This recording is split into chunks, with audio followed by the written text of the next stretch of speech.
안녕하세요. 맥키네치의 투자클럽입니다. HLB 리보세라닉 관련해서 중국 간암치료 합의안 신규 등재 소식과 다학제 이제 병용 전략 확대 소식 한번 살펴봐 드립니다.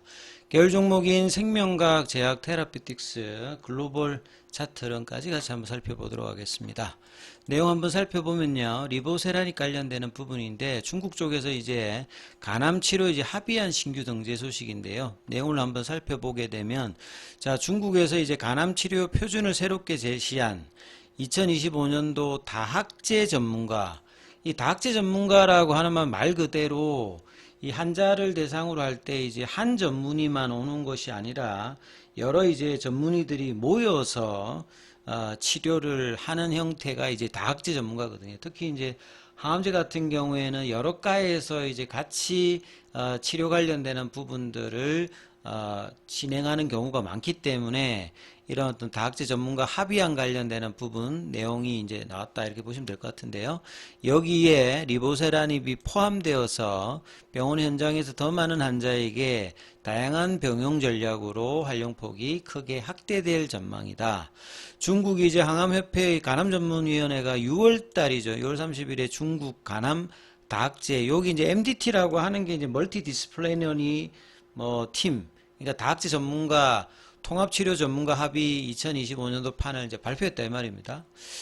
그래서 여기 총 39개 정도 권장사항이 이제 포함되어 있는데 여기에 리보세라닉 단독이든 병용 관련되는 부분들이 새롭게 추가가 된 겁니다. 중국 내 저명한 이제 간암 전문가들이 참여해서 이 다학제 협진 모델의 구체적인 어떤 전략을 정리한 것이다 이렇게 봐야 되겠죠. 보시면 간암은 이제 가장 이제 근원적인 부분들이 이제 수술로 아니면 이제 간 이식 관련되는 부분들이 가장 근원적인 치료 방법이고, 수술을 못한다든지 전이가 되게 되면 그러면 이제 이런 외과적 수술 외에 그 색전술 관련되는 부분, 이 간 그 문맥으로 가는 부분들을 카테타 넣어가지고 항암제 넣어서 이제 막아버리는 형태.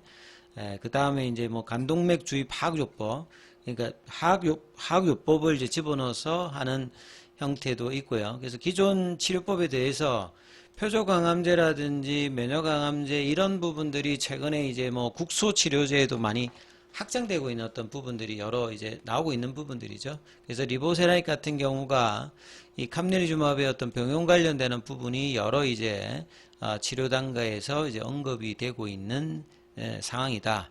그리고 합의문에 따르면 리보세라닙이 간암의 어떤 이제 기에서 그 좀 이제 중초기가 아니라 이제 중기 말기 정도 해당되는 중기 이상의 어떤 간암에서 전신치료라고 하는 말은 이제 국소치료제가 아닌 항암제로 이제 치료하는 부분이 전신치료제인데 여기 이제 1차 치료요법으로 이제 공고가 됐다는 말이죠. 그래서 다학제 진료팀의 판단안에서 이 색전술 관련되는 부분과 하악요법 관련되는 부분, 그 다음에 방사능 치료제 등 더불어서 이 병용 관련되는 부분이라든지 전환요법으로도 사용이 가능한 형태로 이제 등재가 되었다. 중국 쪽에서 신규로 이렇게 보시면 되겠죠. 그래서 리보세라늄 단독이든 병용 관련되는 부분과 병용요법은 수술이나 이제 수술이 안 되는 쪽에서 보면 이제 테이스를 많이 쓰거든요. 근데 이런 효과가 불충분한 환자에게도 전신적인 어떤 치료 관련되는 부분을 병용으로 사용할 수 있는 선택지로 지금 권고가 올라왔다 이렇게 봐야 돼. 그만큼 이제 전신치료제인데 국소요법에 또 확장해서 사용되고 있고, 이게 이제 전 세계적인 추세라고 보시면 되겠습니다. 그리고 이제 리보세라닉과 캄넬리주마브의 병용요법은 24년도에 발표된 원발성, 그러니까 전이성이 아니라 이제 본래부터 이제 그 장기인 이제 간암 쪽에서 발생한 암의 진료 진단 치료 기준에 따라서 22년도에 2차 치료 공고에서 1차 치료제로 이제 격상이 된 바가 있죠. 중국 쪽 가이드라인에서. 그래서 리보세라닌 공식 가이드라인에 전문가 다학제 권고까지 이제 포함이 됐다는 말은 그만큼 부작용이라든지 효과가 좋다는 말이기 때문에, 자, 이런 부분들이 이제 유럽에서도 오프라벨로 허가가 되지 않았음에도 불구하고 리보세라닙과 캄넬리주마브를 1차 치료제 형태로 이제 오프라벨 형태로 이제 등재를 에즈모에서 시켰던 부분들하고 좀 비슷한 어떤 경우다. 그래서 FDA 허가가 받는다라고 하면 이런 확장들은 계속 이제 일어날 수 있는 부분이다. 이렇게 이해하시면 될 것 같고요. 자, 그 다음에 이제 HLB 그룹의 진인의 이사 관련되는 이제 기사입니다. 오른쪽 아래 보면 이제 진인의 이사의 어떤 이제 사진이 올라와 있는데 1996년생입니다. 그러니까 진양군 회장의 이제 그 자제분들이 이제 딸만 둘인데 첫째가 이제 진유림 94년생이고 진인혜가 이제 차년대 96년생입니다. 그러니까 뭐 나이로 치면 이제 뭐 30대 정도 초반 정도 되는 그런 나이겠죠.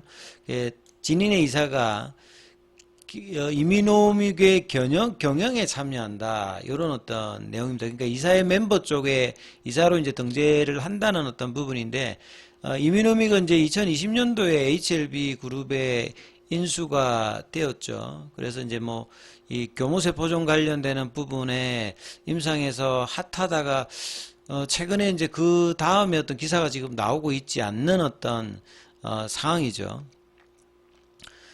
진인의 그 이사 같은 경우 영국의 이제 킹스 칼리지 법대와 런던 이제 정경대 대학원을 이제 졸업해서 싱가포르에서 펀드 운용사에서 일하다가 이제 HLB 그룹에 합류했고 뭐 국제적 감각과 뭐 실무 역량을 겸비했다. 근데 아직은 뭐 이게 경영 관련되는 부분에 이런 부분은 뭐 확인되어 있진 않습니다. 그리고 이제 인베스트먼트를 거쳐 가지고 이노베이션의 자회사인 베리스모 쪽에서도 지금 상근으로 근무하고 있는 부분이죠. 이노베이션의 이제 등기 임원으로 일하고 있는 상황에서 이민호뮤 쪽에서도 이제 이사에 참여하는 형태다라고 보셔야 되겠습니다. 그러니까 여러 군데를 이제 두루두루 이제 그 경영 수업을 하고 있기 때문에 이 향후 이제 진영원 회장 66년생이시기 때문에 나중에 이제 그 HLB의 어떤 그 장기적인 어떤 경영권 관련되는 부분에도 이런 부분들이 이제 나중에는 시간이 좀 뭐 60대 넘어가게 되면 이런 부분들도 영향을 뭐 주겠죠. 이번 이사에 참여 관련되는 부분들은 미국의 시장의 특성과 사업 전략에 대한 이해를 바탕으로 글로벌 책임 경영을 강하고 이제 경영 수업들을 계속 좀 제가 볼 때 시키고 있는 것 같습니다. 특히나 진인의 이사 같은 경우에는. 그 다음에 이제 글로벌 관련되는 부분이 오늘 장중에 가장 좀 세게 움직였죠. 9% 넘게 움직였는데 내용을 보면 로봇공학자 데니스 홍 이분은 굉장히 유명하신 분이죠. 그 거의 이제 뭐 천재 로봇계의 뭐 다빈치, 레오나르도 다빈치다 이렇게 이제 평가를 받는 분인데 이분이 이제 여기와 손잡고 AI 기반의 의료 생활보조 로봇 사업 관련되는 부분을 착수했다. 그러니까 HLB 글로벌이 HLB 본래의 어떤 모멘텀 말고 나머지 테마에는 전혀 잘 이렇게 반영을 안 했는데 오늘 같은 경우는 글로벌이 이제 로봇 개발 관련되는 부분들 AI 이런 쪽에 조금 그래도 이제 주가에 좀 영향을 좀 줬습니다. 데니스 홍 교수 같은 경우에는 이 로멜라라의 어떤 창업자이기도 해요. 그래서 로봇공학 전문가로 거의 뭐 미국 내에서는 열 손가락 안에 들어가는 그 전문가인데요. 그래서 데니스 홍 교수와 더불어서 JR 로봇, 그 다음에 근력 그 보조 슈트 뭐 이런 쪽에 라인업을 강화해서 로봇 사업 관련되는 부분에 그러니까 글로벌이 참 여러 가지를 하고 있습니다. 그래서 뭐 이커머스 관련되는 부분과 미디어 커머스와 화장품과 그래서 여러 가지 확장들을 하고 있는데 오늘은 이 기사의 영향을 그래도 어느 정도 이제 주가에 반영을 받는 모습을 오랜만에 한번 보였죠. 그래서 글로벌 차트를 보시게 되면 장중에는 이제 9% 넘게 나와서 이달 들어서는 가장 큰 거래입니다.